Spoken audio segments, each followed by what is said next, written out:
continue with the trend. Today we have two interesting topics. Both are different spectrums, I would say. So the first talk is on national. May I request the others to please mute your microphones. Maybe you can keep your videos open if it can be done. But please ensure your microphone, except the speaker's microphone, all other microphone, please be muted. Thank you. So the first talk is on National Pension Scheme, and so this is very relevant with. So we have to file our taxes next year, and a lot of benefits have been granted by the government, and a lot of push for this National Pension Scheme. So many of us have not started this. Some of us have started and not aware of the basic aspect as well as the tax implications. So to get that details from the people who practice and expert in this, we have two experts today, Mr. Manoj Srinivasan and Mr. Santosh Janapareddy. Santosh is a senior manager with ICICI Prudential Pension Funds, which is one of the pension funds under the NPS scheme. And Manoj Srinivasan is relationship manager with ICICI Prudential Pension Fund. So I welcome both of them to our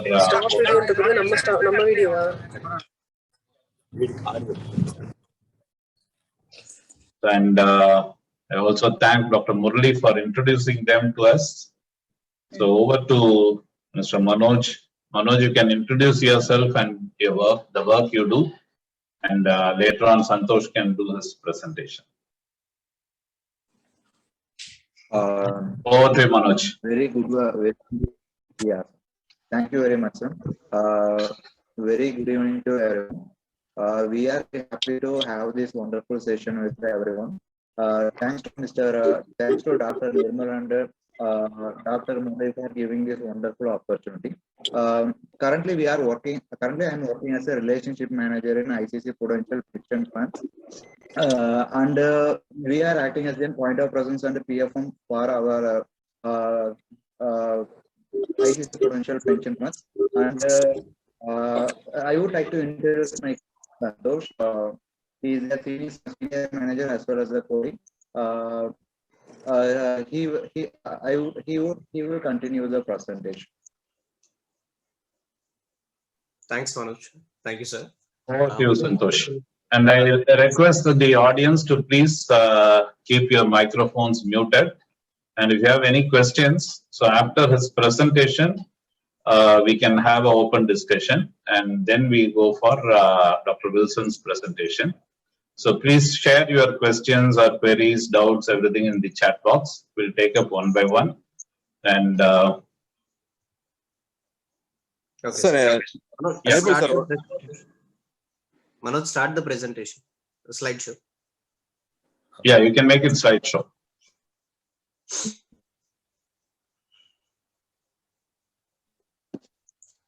Yeah, so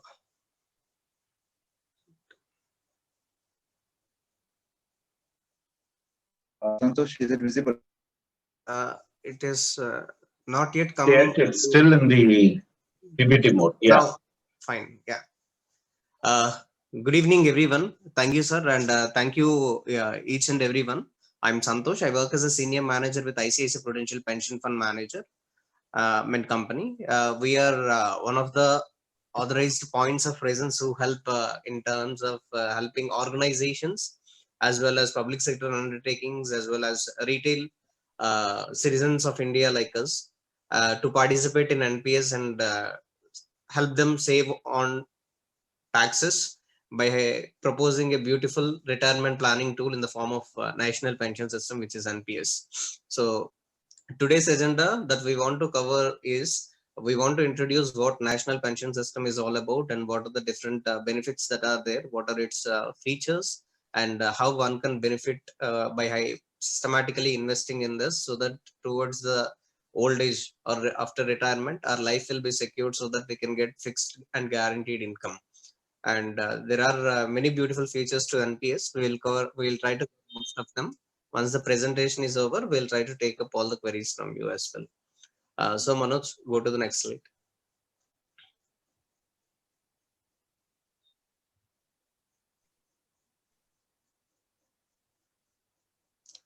So coming to NPS, what NPS is?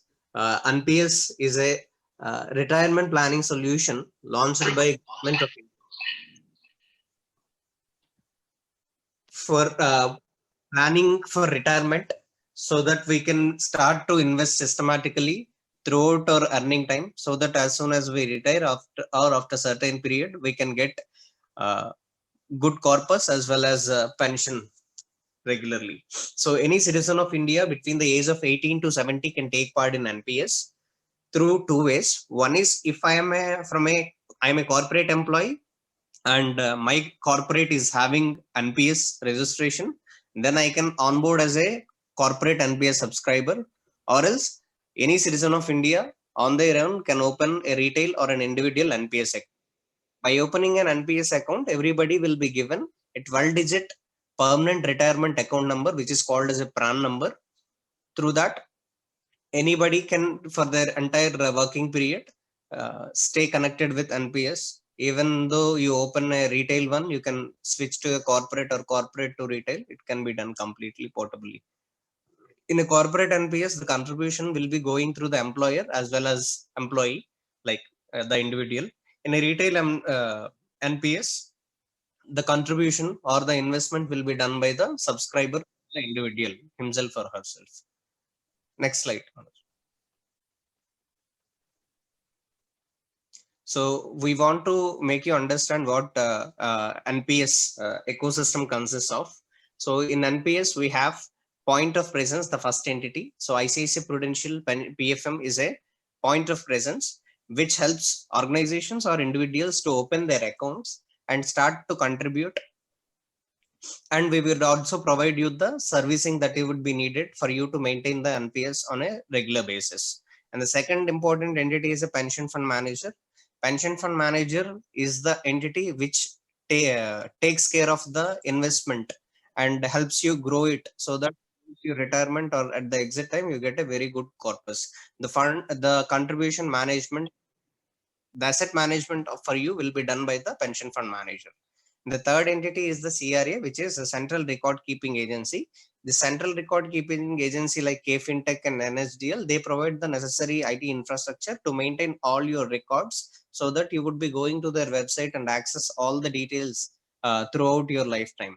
So, and next one is the custodian, which would be looking at how paying assets are managed by the PFM. And then whenever we are going to retire, or we are going to come out of NPS or exit from NPS, annuity service provider, we will be going and reaching them. Annuity service providers are basically life insurance providers like ICICI, SBI Life, and LIC, HDFC. So you can go to any of them and buy pension from them.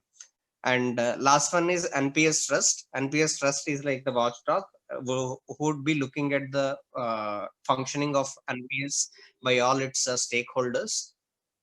So these are the different entity, in which the main ones that you would need to know is the point of presence as well as the pension fund manager. Manoj, next slide. So coming to NPS, the types of NPS that we have earlier told: corporate and retail or individual NPS. So in corporate NPS, both my employer as well as I will be able to do the contribution. In a retail or an individual NPS, voluntarily I myself will be able to do contribution. So any account that you open, you will get a single PRAN number, which will be there, which is a unique number, which will be there for the entire lifetime. And the subscriber is in full control of the PRAN number for the sake of investments or any other service related things. Next slide.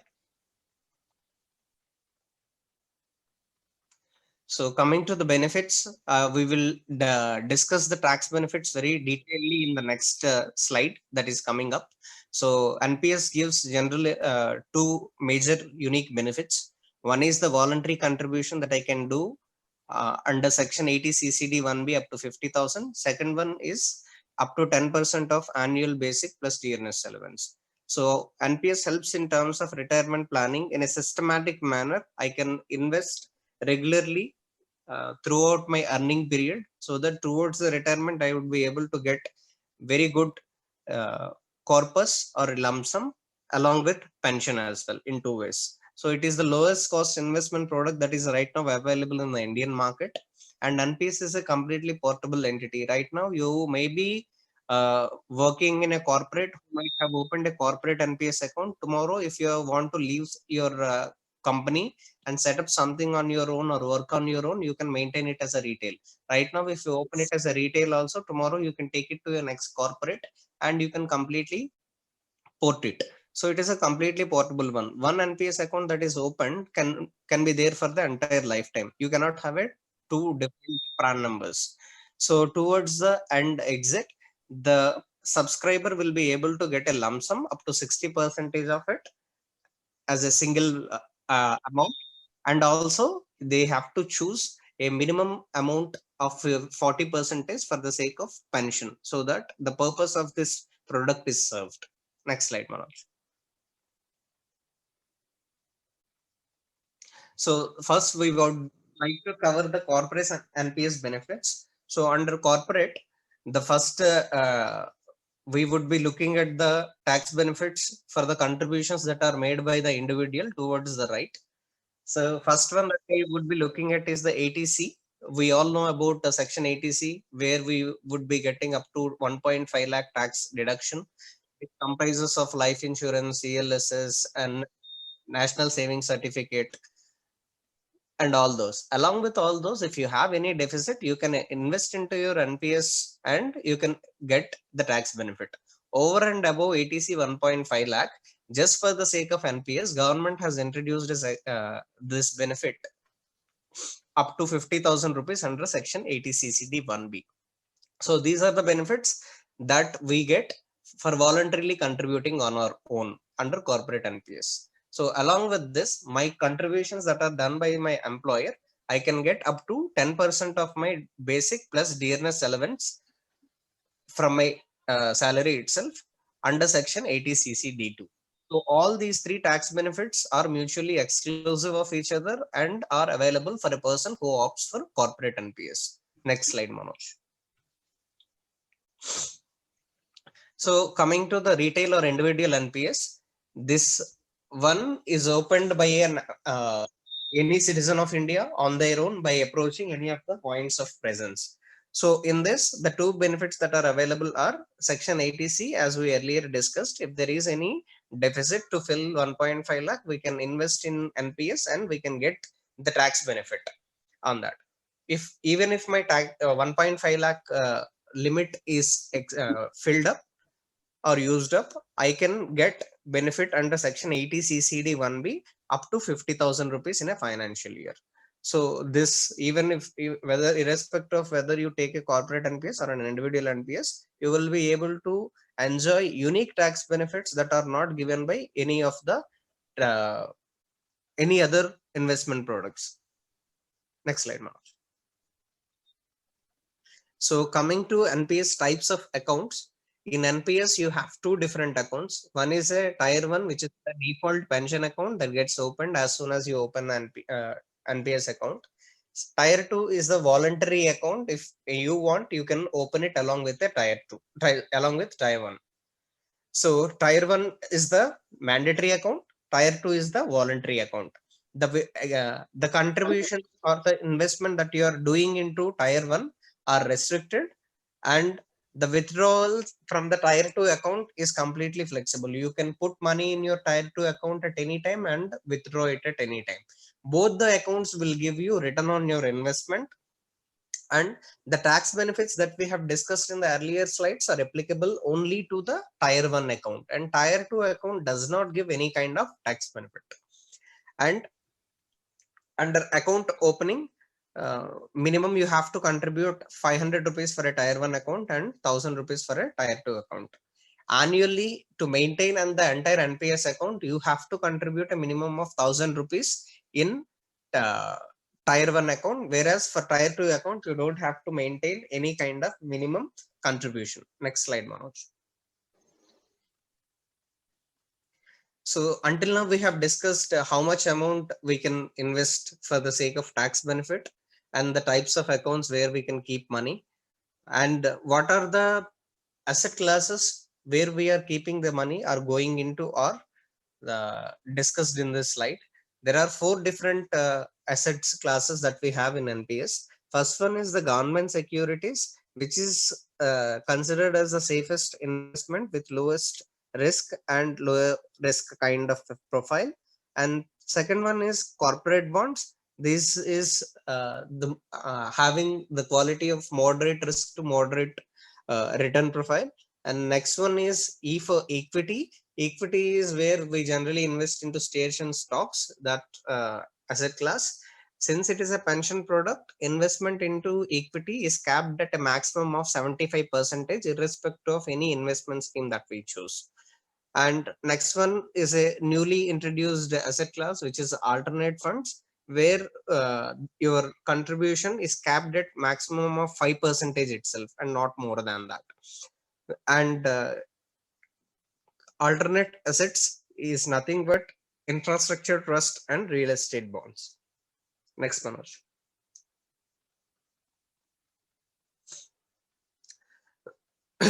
So we have looked at where we can keep money, and this slide is an investment choice which discusses about how much money I can keep in those asset classes. So the 2 types are, one is the active one, other one is auto. Active is for subscribers who want to decide how much they want to keep in each among each of these asset classes on their own. And based on this, if I am a person below the age of 50, I can keep up to a maximum of 75 into equity, 100% into corporate bonds, 100% into government securities, and maximum of 5% in alternate assets. Suppose I'm of the age, suppose 40, I can choose 60% into equity, remaining 20 into corporate bonds, 15 into government securities, 5 into alternate assets. So my 100 rupees that I would be keeping in active choice, I can decide which how much contribution, how much percentage of contribution should be going into each of these asset classes. That decision is there in active choice. Come back, Manoj. Hello. Yeah. Auto choice is for people who are not versed with the financial markets, who don't want to actively divide their portfolio into each of these asset classes. They would just be considering themselves as an aggressive subscriber, or a moderate or a conservative subscriber. So you just have to choose this option. On choosing this option, the based on my age and the option, my funds automatically get distributed among these 3 asset classes. Suppose if I am of the age 40, for example, look at the first aggressive column.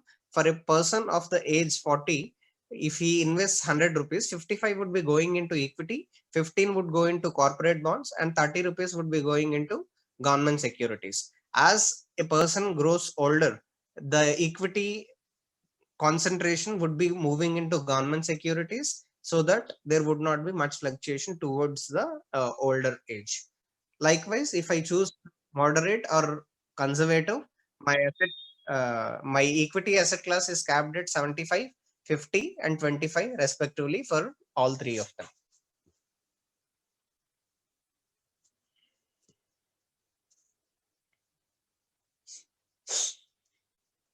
So until now, we have looked at how much money we keep, where we can keep, how much we can keep, and what are the tax benefits. So people would be trying to understand at the time of exit or my retirement, what happens. So in NPS, actually government wants everybody to come out of NPS at a time of, at the age of 60 years. So on retirement means, for corporate employees, people belonging to any organization, whatever the retirement age, like 58 or 60, will be applicable for corporate users. For retail or individual users, 60 would be the default exit age.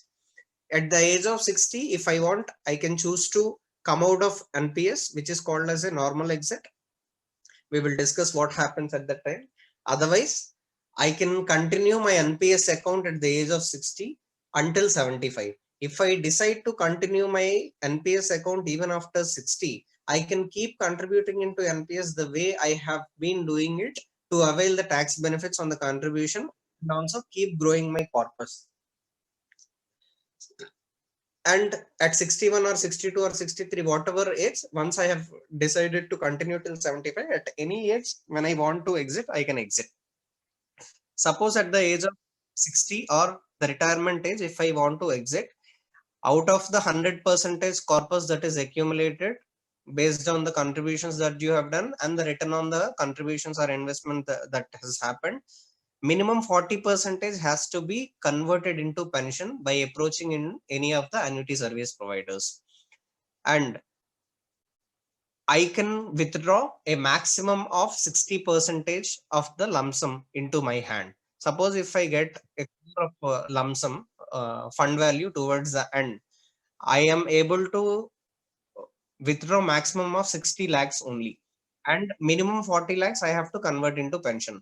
Based on this rule, if I want to get 50 lakhs only into hand, remaining 50 would be going into buying of pension. If I don't want to take any money out of NPS, entire 100% can go to pension as well.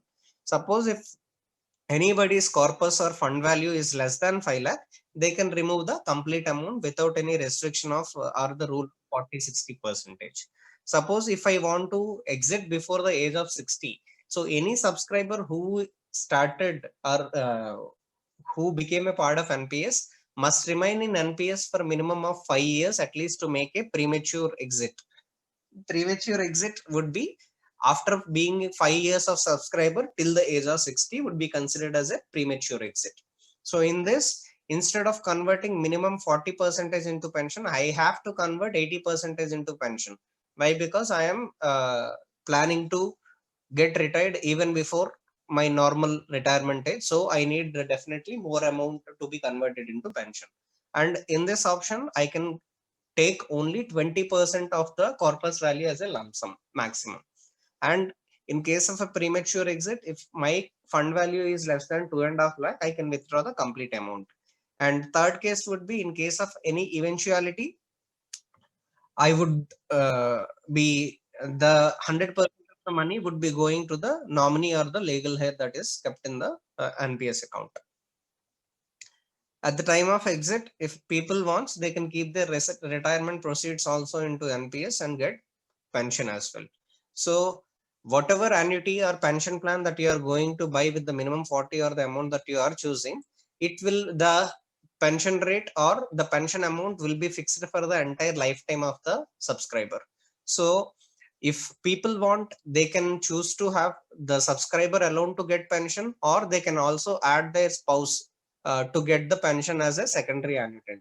So generally pension plans, they are segregated into two categories. One is with return of purchase price. Purchase price would be this 40% minimum amount that we are giving to the annuity service provider. So do you, after receiving pension towards the end of life, if the person wants this money to be given back or not, decides the classification. So one, the money would be lump sum would be given to the nominee after getting pension, and the other would not be given the pension. So in this, we can, if you want, you can choose to get pension for you alone and give the entire money to the nominee afterwards, or else you can also add the spouse to get pension for joint lives and the money to be given to the nominee or the heir or kids. And there would be multiple options which can be looked at based on each and everybody's need. There are other options as well that can be explored. Manoj, next slide. So we have seen that in NPS Tier 1 account, we are not having the flexibility to withdraw the amount, whereas Tier 2 the amount can be withdrawn at any time. But in NPS Tier 1, you have a partial withdrawal eligibility. The voluntary contributions are the contributions that you are doing on your own. From that money, after being a subscriber for 3 years, you can withdraw 25% of the money based on certain conditions like education of self and children, marriage of children, or construction of house, or buying a property, or because of any health reasons, or to set up a business on your own. Next slide, Manoj.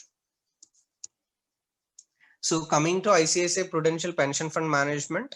So as we said that the responsibility of your contributions or your will be handled by a pension fund manager.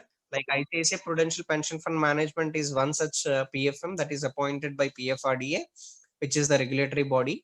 So we started when NPS has been introduced to all the citizens of India from 2009. We have been acting as a pension fund manager. We are a wholly owned subsidiary of ICICI Prudential Life. We are in fact one of the largest pension fund managers, handling more than 10,000 crores in assets, and we offer a complete end-to-end solution starting from POP as a through ICICI PFM, who helps people to open accounts, take contributions, and give them servicing. And as a PFM, we also manage the funds. And as an annuity provider through our parent company, ICICI Prudential Life, we give the complete solution, and we provide a completely digital solution for all the subscribers. On to the next slide.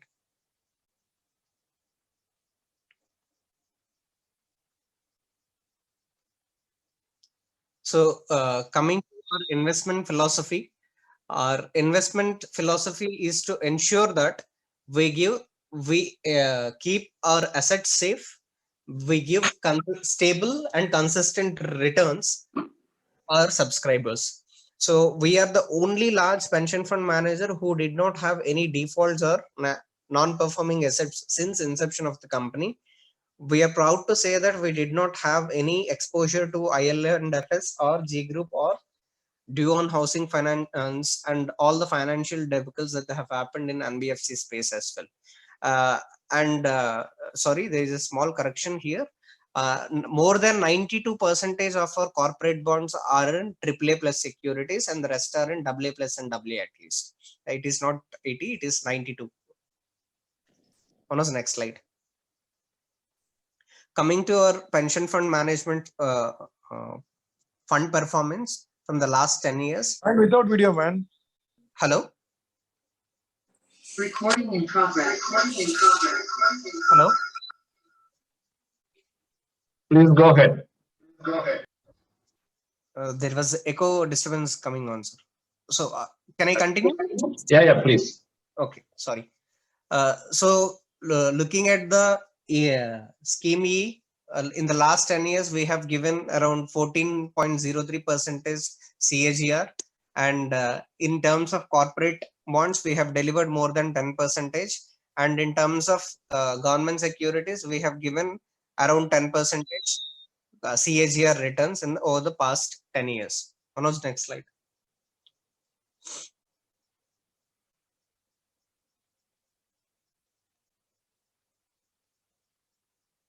So irrespective of where you are in India, we will be able to service you because of the presence that we have across all the major cities across India. And these are some of the consistent awards that we have been receiving for performing very well as a pension fund manager overall, and for each of the asset classes as well. On the next slide.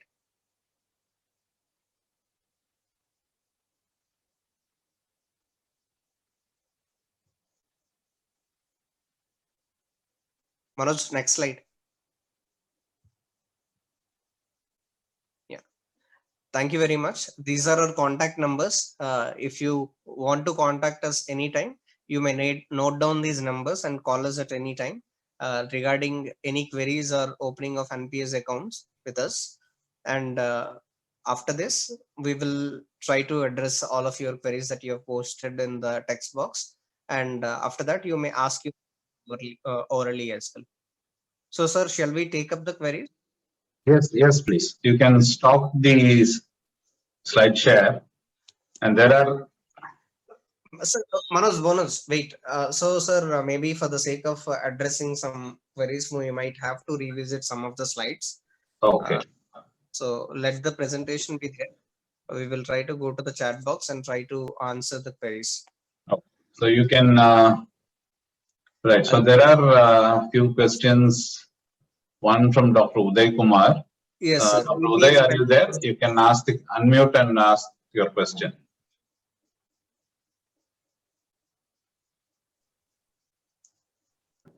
Okay, if he's not there, I'll read the question for you. Yes, sir. We will address that. So EPF pension component and NPS corporate are both the same. No, sir. So employee provident fund, that PF and NPS are two different things. So in an existing corporate, if somebody is having PF, keeps on getting.